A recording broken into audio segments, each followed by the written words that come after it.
It's official. After its reveal all the way back in 2019, which was 5 years ago for those of you keeping track, and following creative turmoil, which saw several directors and writers join and then disembark the project, and the original star even joining the franchise in a supporting role in one of its biggest ever movies, the MCU's Blade reboot is now indefinitely delayed, because clearly Kevin Feige has been trying to ice skate uphill at this point.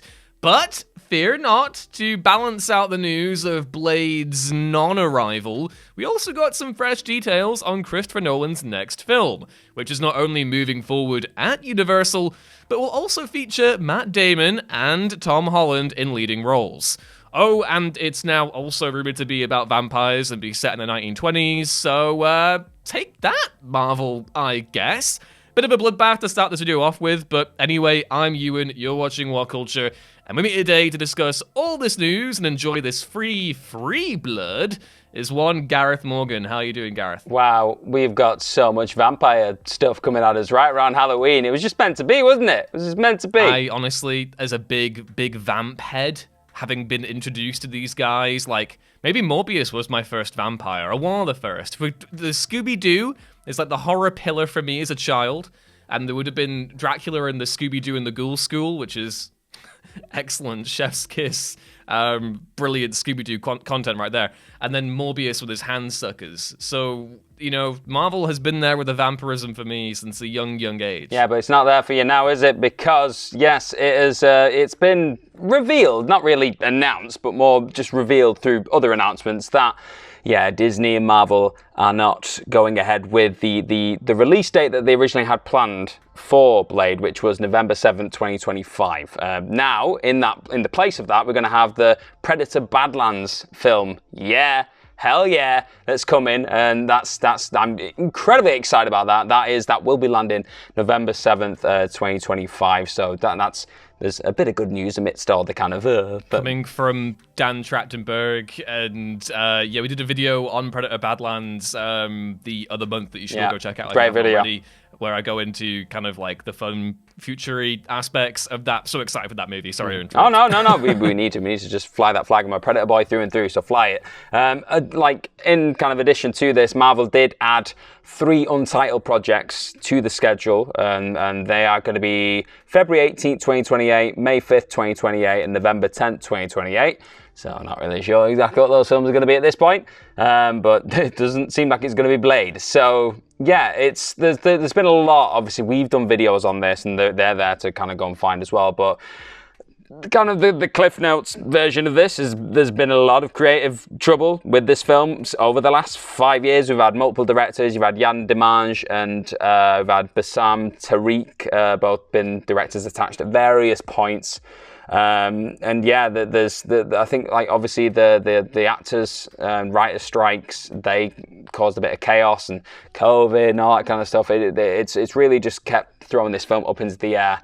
But at this point, screenwriting-wise, like, there is still a screenwriter attached to it, which is the Marvel regular Eric Pearson, who's done the Fantastic Four, Thunderbolts, and Black Widow. And that's, like, a couple of people have obviously gone at that over the years as well. I've had like 5 different writers attached to it at various points, and it's just one of those where you're like, when we spoke about it last time, I'm very cautious not just going over the same ground that we're doing in other videos, but when we spoke about it last time, we did just get that feeling of Marvel very much seemed keen to do this film, and there's a lot of creatives, like specifically Mahershala Ali, who's really passionate about it and wanted to do this film, get it off the ground. But it just feels like every time maybe a singular vision or something that felt a bit bold was picking up pace, maybe someone came in and went, not sure about that, and it's just been a lot of cooks in the kitchen. Another thing that was mentioned, and I was taking this from the Variety write-up on it, was that Marvel didn't want to move forward with a Blade that doesn't live up to its predecessors. That's according to insiders. Kevin Feige's kind of gone on record a few times and in like prior interviews, and he's also said in one of them, for the last few years, as we've been trying to crack that movie, the most important thing for us is not rushing it and making sure we're making the right Blade movie. Not sure what the right Blade movie is. All of this is just so dumb, because why announce it in 2019 if you aren't confident you're able to position the movie to do that well? And I find all of this, we need to make the right Blade movie stuff, really disingenuous when they introduce the character in the back end of Eternals. So clearly they don't have the best interest. For me, with that decision, they did not have the best interest of the character in mind, because what are you doing throwing Blade into a distinctly cosmic environment? You know, he's meant to be a supernatural character. He's meant to be immersed in vampires and vampire hunting and spooky stuff and, you know, rocking with the Midnight Suns and doing, like, you know, he should be chilling with Ghost Rider at a bar rather than, you know, hanging out with Kit Harington and talking off screen or whatever. So I find all of this really kind of just disingenuous. I guess we have to extend some sympathy, because you are right, there are industry challenges that have affected the movie over the course of its development. But if I'm Mahershala Ali and I've been tied up in this project for 5 years now, which will have inhibited his ability to actually commit to other roles. We said this last time, Mahershala Ali, I think we said it in Jurassic World video that we did, he's managed to get attached to that franchise and film his part in that franchise before this has happened. It's like he's what? One of the most talented actors that we have right now, and he's been stuck in Marvel jail for this long, which is ridiculous. And within that time, between him being announced as Blade, we got a Deadpool and Wolverine announcement, which brought back the original Blade to star in that movie. This is just kind of ridiculous right now, and I think, you know, it not hitting its 2025 release date makes sense, because if Eric Pearson is on board to do more than rewrites, it seems maybe he might be doing a full story treatment, although we do know that Mia Goth is still retained to star, and I think the rumors for her coming on board the project was that she was playing Lilith or something along those lines. So maybe it's not a full rewrite, but I would think that, you know, it would be very, very ambitious. I know Marvel has a quick turnaround for these movies. I think Avengers Doomsday has a very, very quick shooting schedule, which fills me with intense fear, beyond just the premise of that movie being terrible. But I just genuinely think, like, you know, at this point, is Marvel going to service that movie well? And I think, you know, for the past, like, few years, we've all been saying online, how hard is it to do a Blade movie? And I saw a few people pushing back on that statement yesterday, basically being like, well, Blade Trinity was bad, and, you know, there have been plenty of bad vampire movies over the last 20 years, so clearly, you know, it is hard. But I'm also just kind of like, well, if you put the right people in the right places, you can make a good Blade movie. The premise is very simple. It doesn't need to be overly ambitious or whatever. But for me, the vibes that I've gotten from this from day one is that Marvel have been very, very keen for Blade to be a centerpiece in the next phases of the franchise, when really he should be off doing his own thing, make something really authored like Matt Reeves has been doing with the Batman, and just let Blade slay some vampires. It's telling that it shouldn't be that difficult. We're still in a position, I believe, at time of recording, where it's not got a director attached to it as well. So we've not even got, like, just a mind that can just drive it forward and have their own vision with it. Because Yandaman just exited in June, I believe it was. So yeah, this is one of those situations where it doesn't feel like it's going to have a clear. Well, we don't know what the clear outcome is at this point, and it could just hang around in limbo. It could very much arrive, but at this point, for me, it does feel like it may be dead. I don't know, because it's one of those things. But things that don't appear to be dead right now, just very quickly, just kind of grouping it in with the MCU, is the next Spider-Man film, Spider-Man 4, because Tom Holland's been talking about it. You've probably seen on social media, he's been doing the rounds, talking about the fact that he read a draft recently of Spider-Man 4, read it with his girlfriend and co-star Zendaya, and he said it needed work, but the writers are doing a great job, and they read it, and it lit a fire in them. They were just, like, really into it, but it just needed a bit of work. And it was one of those where he didn't kind of officially go, yeah, we're back. He was like, oh, things are happening.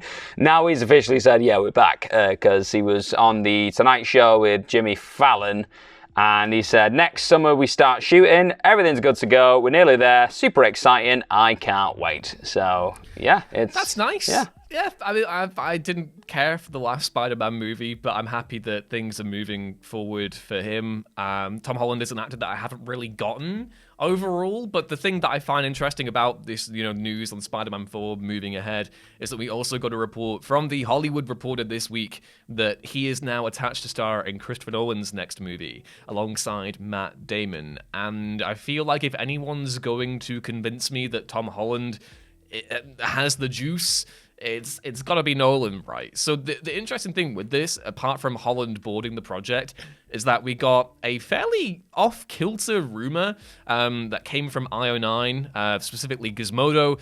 Jermaine Lussier of that outlet said that, quote, "We got word from a reliable source that Nolan's film is a vampire movie set in the 1920s," which, you think of Nolan's films, you think they're heavily immersed in, like, science fiction has been a core pillar of that. We've also with Oppenheimer, he and Dunkirk, he moved into the past, but you don't really tend to think of the supernatural. I mean, obviously the Prestige, I guess, kind of counts. So this will be exciting. I like this idea of Nolan stretching his wings and trying to embark into different genres after Oppenheimer. And I think the 180 pivot from doing a very serious historical biopic that, reckons with all these heavy, weighty themes, and then going, what if I got Matt Damon and Tom Holland and I put them in the 1920s and they slayed some vampires? That would be really fun. Again, it's not confirmed. It might not be the case that this is actually a vampire movie. It's werewolves instead. Yeah, the timings kind of are pretty fun. And the other thing worth mentioning here, of course, is that this isn't the only vampire project alleged vampire project that is moving forward. We've got Sinners coming from Ryan Coogler, which is coming to theaters next March, which stars Michael B. Jordan. We got a really, really cool trailer for that. That is set in the 1930s as well, in the interwar period, and looks amazing. And as a vampire guy, I gotta say, I'm being serviced really, really well here. Yeah. So you're eating well. Yeah. You're eating well Yeah. in the coming years and months, whatever it is. Yeah, it's quite fascinating just seeing that this is what it appears to be kind of a genre of film, like a category of horror, whatever it is, that these filmmakers are really keen to explore right now. There must be something in the water, but. Well, I actually have some theories regarding this. So apart from like the pulp vibes of this, which I'm always kind of drawn to, I think in the wake of like COVID and the idea of infection and vampires as a metaphor for that, there's also, a lot of discourse going around online. You think of like the original like novel Dracula by Bram Stoker kind of being about like sexual repression in the Victorian era and kind of the discussions that are being had about like sexuality on screen and how that's depicted that we've seen online over the last few years. I think vampire movies are potentially a very interesting reaction to that. Obviously, we have Nosferatu coming out at the end of the year as well, although we have to wait until the beginning of January, which I'm very upset for.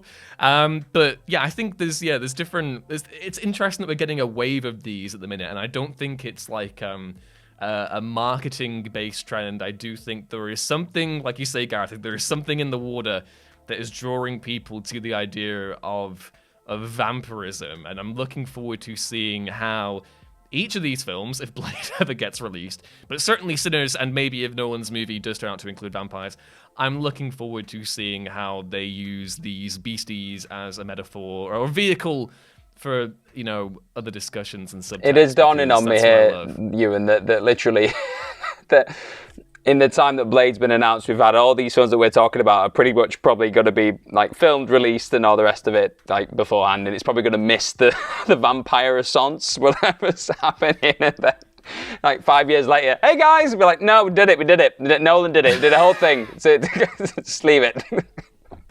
Oh, it's just so sad. Gareth, I really need to ask you as well, like in general, the health of the MCU. Obviously, we had New York Comic Con within the last week where they showed off new teasers of the Fantastic Four. We got a first look at Herbie the robot.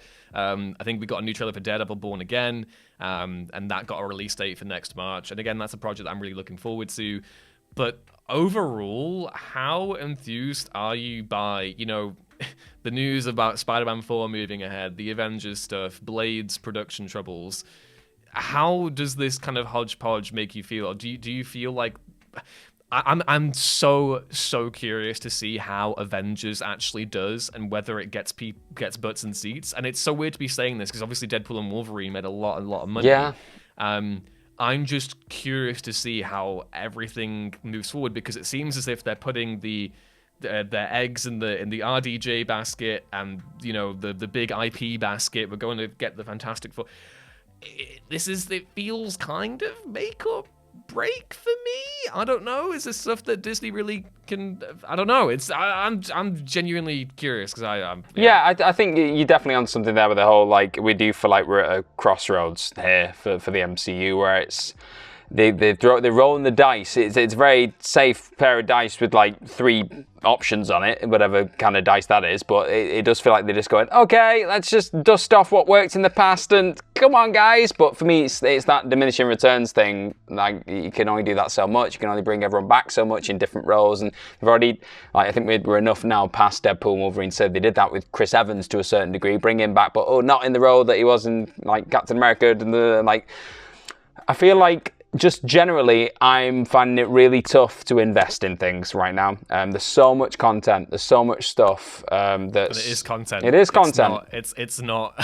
It doesn't feel made for the sake of it being a story someone wanted to tell. It feels like they're meeting an obligation. I'm hearing good things about stuff like the Agatha All Along. Genuinely, I've heard a lot of people say lovely things about it, and like, yeah, oh my god, it's not what you expect. And I'm like, great. And I sat down and watched an episode. I had a good time with it, but then just the idea of then going through more hours and more hours, and I'm like, well, I've got to balance that with all the other kind of more independent releases that I want to watch, all the horror stuff that's dropping right now. And it's like, back in the day when it was just an event, you had that MCU film, like 2 or 3 a year, you were like, yeah, I can mark that in my calendar, I'll be there, opening night, I'm ready for it. Now it's like, oh, that dropped when? Last month? Oh, God, I've already missed it. I feel like I'm playing catch up, and you're constantly chasing your tail a little bit, trying to keep ahead of things, because you don't know what's going to tie into what next. If I've missed Agatha All Along, that could be pivotal to the next MCU film that's dropping that I don't know that's going. I could sit there in the cinema and go, oh, I should have watched that series. And great. The irony is, like, Blade would be the perfect antidote to this. I believe Chad Stahelski, the director of John Wick, was talking about how, I think he maybe pitched I